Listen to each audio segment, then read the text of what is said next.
ஒருவனுக்கு விதையையும் புசிக்கிறதற்கு ஆகாரத்தையும் அளிக்கிறவர் உங்களுக்கு விதையை அளித்து அதை பெருக பண்ணி உங்கள் நீதியின் விளைச்சலை வர்த்திக்கச் செய்வார்.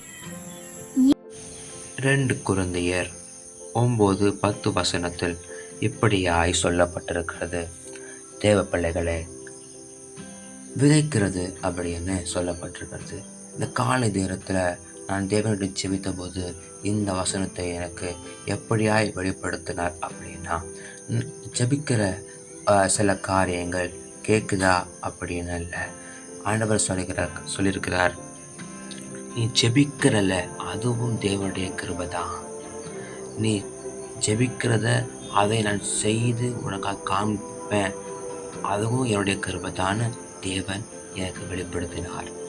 தேவ பிள்ளைகளே, அப்படியா இருக்கிறபடினால் நம்ம ஜெபிக்கிறோன்னா அதுவும் தேவனுடைய கிருபை தான். அதை கேட்டு அது அற்புதத்தினாலும் அதிசயத்தினாலும் அவர் நடப்பிக்கிறதும் தேவனுடைய கிருபை தான்.